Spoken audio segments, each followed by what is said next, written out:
এখন ইলিয়াস ভাই সে চাঁদাবাজি করতে নামছে, বড় একটা মিডিয়া হাউস বানাইছে মানুষের টাকা দিয়ে। আমার সাথে বসতে চায় না, আমার থেকে তুষারের সম্মান কম সেজন্য ও আমার জমের মতো ভয় পায়, এই জন্য বসতে চায় না। ও জানে আমি ওর সাথে বসলে কি হবে। হ্যাঁ, এবং আপনারা দেখেছেন সেটা। ঠিক আছে, আমাদের রাজনৈতিক অবদানে ওরে এই গণ অভ্যুত্থানের আগে কেউ চিনতো? গণ অভ্যুত্থান যেদিন হয়েছে সেদিনও কেউ চিনছে? গণ অভ্যুত্থান হওয়ার 1 মাসের মধ্যে ওরে কেউ চিনছে? চেনে নাই। ও এনসিপি তে যোগ দিছে, তার ফলে ওখানে তাকে চিনছে। এর আগে কেউ চিনতো? কেউ জেনছে?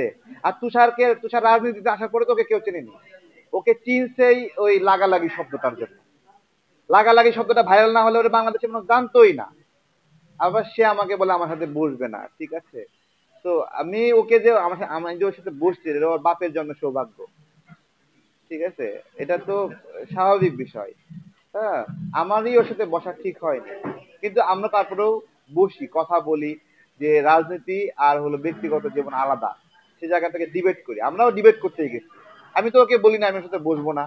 ওই প্রথমে আঘাত করছে, ও প্রথম যখন নো বলটা করছে তখন তো আমার ওখানে নো বলে একটা মানে ফ্রি স্টাইলে হিট করা অধিকার আছে, তাই না? আর মূল দল বলতেছে আরেকটা আন্দোলন বাংলাদেশে হলে তখন ওই আন্দোলন আবার বাংলাদেশে আরেকটা গুরুত্বপূর্ণ দল বানাবে। এক একটা আন্দোলন আসে এক একটা দল বানায়, গণ অধিকার পরিষদ বানাইছে না, তারপরে আবার এই আন্দোলন হলো আরেকটা এনসিপি বানাইছে, সামনে আরেকটা আন্দোলন হবে, ওই আন্দোলনে আন্দোলন দল সেরা হবে। আমার 01725545950 এই নাম্বারটা আমি দিয়েছি। তো এটা নিয়ে ওই ইলিয়াস ভাই পোস্ট করে আরো উপকার করছে।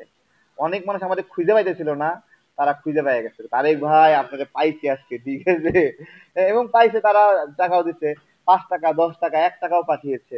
তো আমরা তো ওই ইলিয়াসদের মতো আপনার হলো ওই যে কোটি টাকার ব্যবসায় নামেনি, মানুষকে কষ্ট করে, হ্যাঁ, লামে গিয়ে বড় করে প্রোগ্রাম করিনি। টাকা কোথা থেকে আসে, তাই না? ইলিয়াস ভাই তো আগে উবার চালাইতো, এখন কি হেলিকপ্টার চালায়? ইনকামটা হয় কিভাবে, তাই না? গণমাধ্যম ব্যবসা দিয়ে কেউ কোনোদিন লাভ করতে পারে না। করতে পারে যদি তারা চাঁদাবাজি করে। এখন ইলিয়াস ভাই সে চাঁদাবাজি করতে নামছে, ঠিক আছে? আমরা একটু ভিক্ষা চাইছি মানুষের কাছ থেকে, অনুদান চাইছি দলের জন্য, এটা নিয়ে জ্বালা পোড়া করে। বড় মানুষের কখনো কখনো হিংসা করে না। ইলিয়াস এখনো ছোটই রয়ে গেল।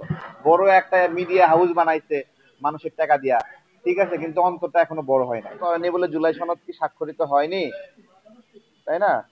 জুলাই সনদ জুলাই সনদ স্বাক্ষর করেনি ওরা, তাই বলে কি জুলাই সনদ স্বাক্ষর হয়নি? আমি তো বললাম তাদের ওই ক্রেজটা নাই আর, যে ওরা জিত করবে, বাচ্চা ছেলের মতো আচরণ করবে, আর সবাই বলবে যে হ্যাঁ হ্যাঁ হ্যাঁ ঠিক আছে তোমরা নিয়ে নাও। ওই সময়টা নাই ভাই। আরো একটা মাস যাক, আরো 1 মাস যাক, প্রত্যেকটা মাস যাবে এরা গুরুত্ব হারাবে, গুরুত্ব হারাবে। এবং তাদের সৌভাগ্য, তাদেরকে নিয়ে আমরা এখানে বলি